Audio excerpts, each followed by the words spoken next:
Welcome to the Land, your bet sports betting show.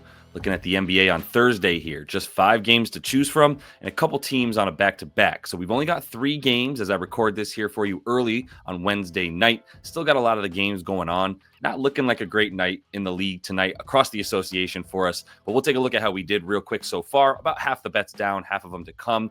And then we will be getting right into what we've got for Thursday. So if that all sounds good, give this video a like. Let's jump right into it. Not looking like it's going to be a great night here. We still have about half the games that need to close, so don't have the final tally on the card. We'll definitely be going over that on the live show tomorrow and going over exactly what happened here on this card after we see it all marked up by the time we get done tonight. So going to be moving right past it. We will have the live show, though, tomorrow, 5:30 p.m. Eastern, as we do every single weekday. So make sure that you guys jump in there, bring your bets, and get in the comments.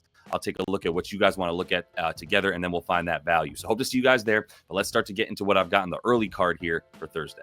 As always, going to be using Props Madness, the #1 tool around for your doing your sports betting research, specifically in the NBA and the W when we get to the ladies in the summer. But if you do want to use Props Madness and try it out, you can get a 7-day free trial. Use code LYB. You can also use code LYB to get 25% off your first month. And I do want to make sure, because I've been showing you guys this, but if you are not aware, there is something now called the assist shot chart. It is awesome. And this shows you where guys are getting their assists on the floor and where the opposing defense is defending and how good they are at defending certain areas on the floor and limiting assists. Really, really helpful stuff here. You are not going to find anything like this outside of Props Madness. As I said, not too much is available as of now. Just 3 games that are offering us player props. Starting with this one, though, in Orlando with the Dubs paying visit to the Magic. And the first place I'm going here for the Magic is going to be Wendell Carter Jr.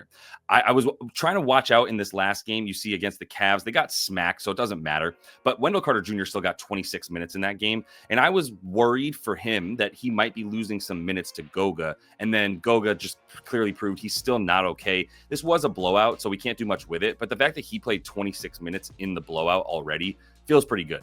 Then you got the fact that he's taking about 9 shots per game over the course of the last 5 since he came into this starting lineup and has played alongside Franz and Paolo, and they've been without Jalen Suggs here over the course of the last 5, as you can see. Let me make this 5. You can see that he's gone over in the points pretty consistently, and the boards as well. The only game he missed was that Cavs game where Cleveland shot 100% from wherever. But more importantly, he had 16 rebound chances. So he's still getting the rebound chances here. You can see in these last 5 with about 28 minutes per game, looking at about the rebound chances are very, very high now for him, up at about, above 15 of them per game. So for him to get the double-double or the 8.5 boards, I think is a good look. The points I'm not scared of adding, but the thing I want to sort of heed here is caution betting too many overs in the Dubs and the Magic game. We've got a total of 209.5, and we've got 2 of the best defenses in the league over the last 10 games. You look at basically since the trade deadline, both these teams in the top 3 in defensive rating, both of them in the top 10 in rebound percentage, limiting second chance points, limiting free throw attempts to the other team as well. So this is going to be a slow game that's not going to have a ton of points in it. And that leads me to go, be careful. I think rebound props are probably a little bit more available, but there's still not going to be that many possessions in this game. The Dubs are in the bottom half of the league in pace with Jimmy Butler, and the Magic are one of the slowest teams in the league, and we know that, and they will continue to be that. So be careful with this stuff. But Wendell Carter Jr. specifically, I do think the boards against the Dubs are still going to be the best play. Right now they're at 8.5. We might see these at 7.5, and that's what I'm waiting on, is if we can get anything for 7.5 for Wendell Carter Jr., or obviously lower, but anything around 7.5, -125, even -130, that's going to be an over bet for me on Wendell Carter. The Dubs have gotten better at rebounding. They're, like I said, in the top 10 in rebound percentage since they got Jimmy Butler, but they're still in the bottom 5 or bottom 10 limiting center rebounds specifically. And when you see Wendell Carter Jr. this season, when he plays alongside both Franz and Paolo, he's actually doing really well there on the boards on the season. Overall, here we got a couple more than 5 games that he's played, but over basically in the last 5-10 games, right, he's still at a pretty good number for the rebounds and a little bit higher than he is on the season as a whole. So you can see on the season, he's at 7.3 rebounds per game, but when he plays with Franz and Paolo, he's at 8.3. And if you make sure to give him, I believe he's good for 28 minutes now as the starting center moving forward. If you give him 28 plus minutes playing alongside Franz and Paolo, he's good for 10 a game.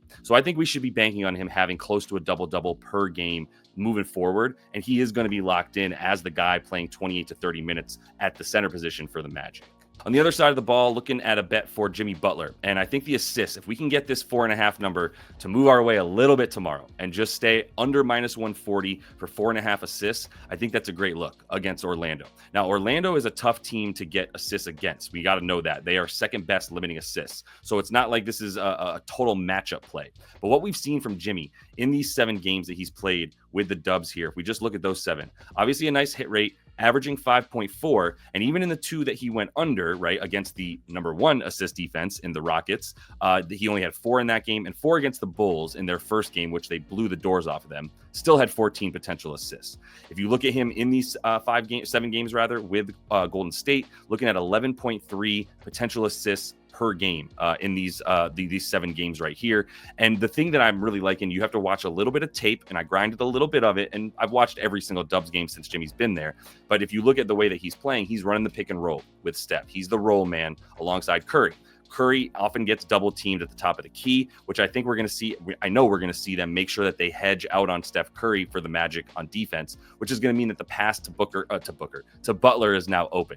And when Butler gets that ball, he's now got an imbalanced defense going to the rim. He's got the ability to lob it up to whomever's in the dunker spot. Might be Trace Jackson Davis. I don't know if he's going to be around, but certainly a couple guys that'll be around him in the dunker spot. And then we've also got him looking for the shooters out on the wing, guys like Pods, right? And if you look at where he's getting his assists on the season, 29% of them are going right at the paint.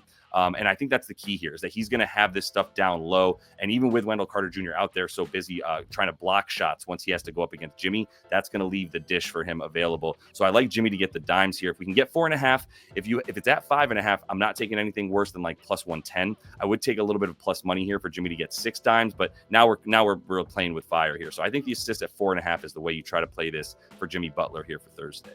Scrolling down to the Nuggets and the Bucks, and my favorite bet in this game is going right back to my boy Brook Lopez on the points, and I think you can take the rebounds at 4.5. This is plus money. Hell, we might get this down to 3.5 for Brook Lopez, and I love that because the Denver Nuggets, despite how good Nikola Jokic is, are still in the bottom 10, allowing centers to get rebounds against them. And we know that Brook Lopez, when he plays against teams who have a guy like Jokic or a guy that you know he needs to guard down low to get boards against and to defend close to the rim, well, then he's close to the rim to get those rebounds. So he's standing closer to the basket than when he has to play stretch bigs and guys that are going to pull him away from the rim, right? So we know he's going to be in good spots to get the boards here against the Nuggets, and that's why I love adding the rebounds to it. But the points alone at 11.5, this dude's adding 12.5, averaging 12.5 on the season.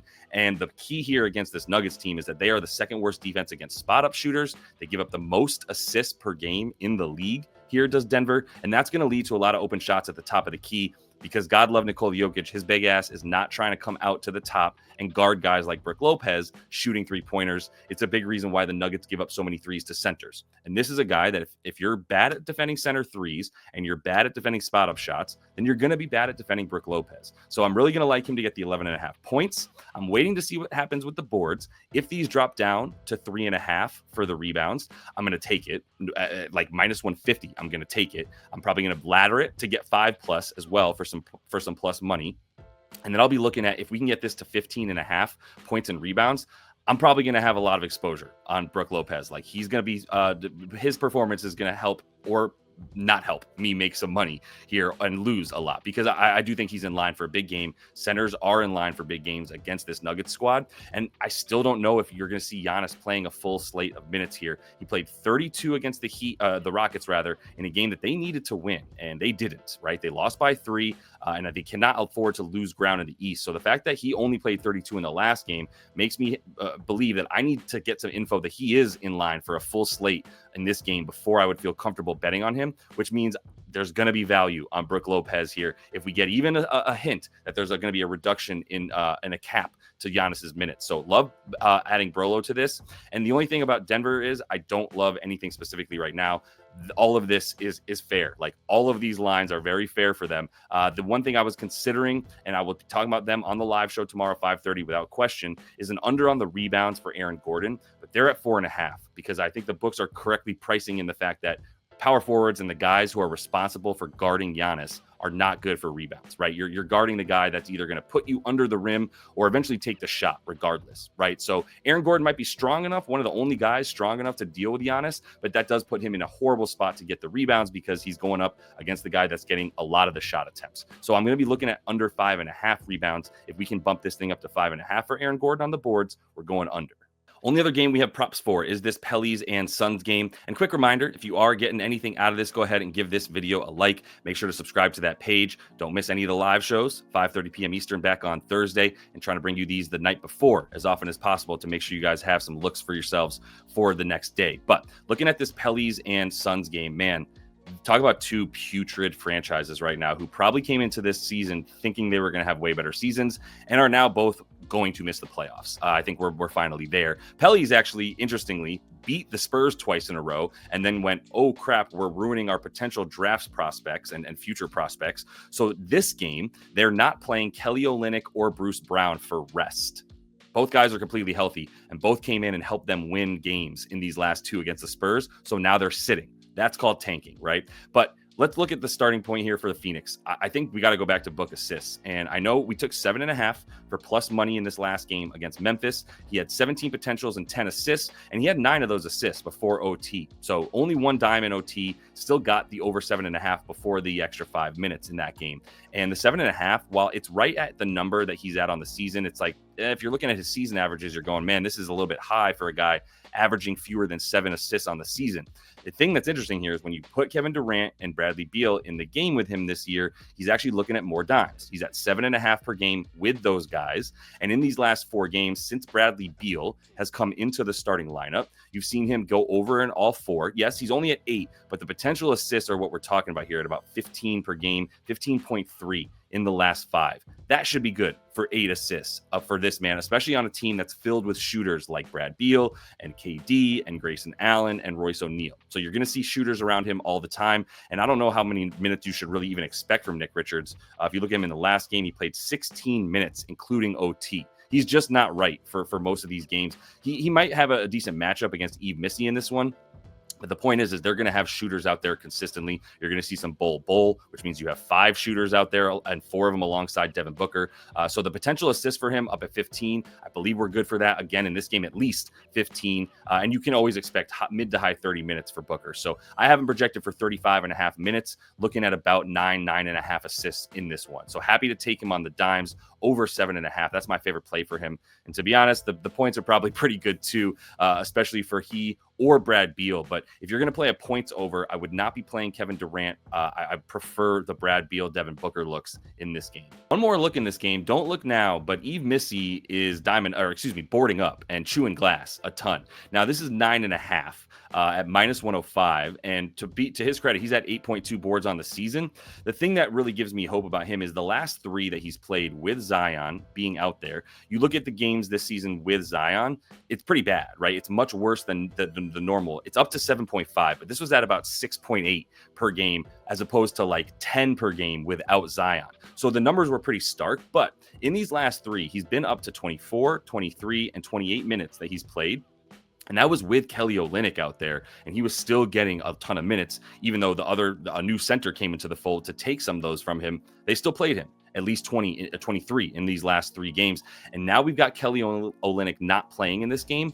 And this Suns team is horrible. Like, I don't think they're going to feel the need to play Nick Richards because they're not really intimidated by Yves Missi, but that's just going to make it easier on Yves Missi, who is a good rebounder and has been averaging, he went 23, 18, and 19 rebound chances in those last 3 games. So at about 20 rebound chances to get 10. No, he's not the best. His rebound chance success rate on the season is at about 50%, a little bit better. So if he's at 20 rebound chances, then he should be good for 10 boards, especially against the Suns, who have given up the 3rd most rebounds per game since to centers since Nick Richards joined the Suns. So this is a good look for a guy who's going to have a good amount of minutes coming his way in a game that the Pelicans don't even want to win because they're not playing all their guys. He should be good even in a blowout. which I don't think you should be planning on the Suns blowing anybody out. But even if this game got out of control on either side, Yves Misty seems like a guy that at this point, as the Rook is just getting experience now, they're going to keep giving him minutes in all situations. All right, that's all the time we have for today. Hope to see you guys on the live tomorrow, 5:30 p.m. Eastern. Bring your bets, get in the comments, and we'll go through all that stuff together to find the best value on all these bets using Props Madness. So hope to see you guys there tomorrow. And until I do, happy betting.